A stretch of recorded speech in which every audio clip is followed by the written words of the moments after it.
cut it into 4 panels. It then goes to stamping. Then it goes to splitting. And then we're going to do reinforce. And then we're going to sew the ball.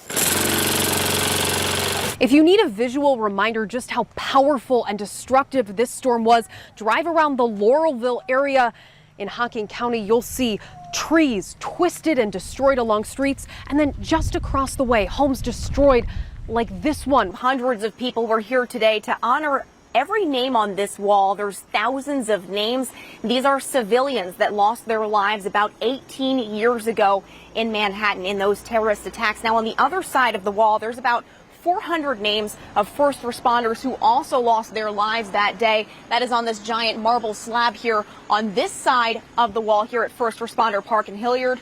Photojournalist Kelly Matter joins us from the scene. Kelly, I know you've been out there tonight. What can you tell us about what you're seeing? Hi, Stacia. Well, I was surprised whenever I pulled up around the area of the hospital that I didn't see any flooding outside.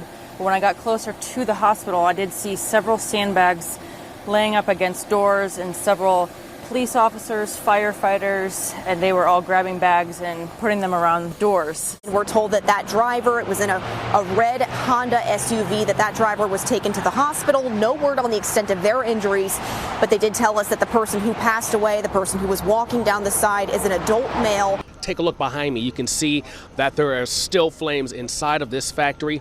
It's called Miltech. We've learned that it's a cabinet-making company. Now, the owner says they employ 27 people. On Friday, Westerville Fire Chief Brian Miller and Police Corporal Justin Alloway were doing demonstrations showing families their department's new drone. It's not school time, not a time kids would be walking to the bus stop. I just want to demonstrate. If we turn off our camera light right now, you can see just how dark this area can be. And he's playing the guitar just across the way from Ned Pepper's bar.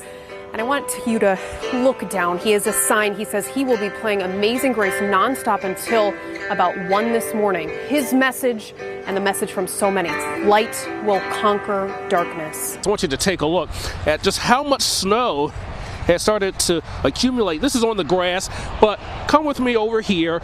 Tough training paid off for some local kids, and it earned them a spot in a national competition. Now, reaching that goal is all about going vertical. And photojournalist Kelly Matter tells her story. Hooking, stepping, climbing.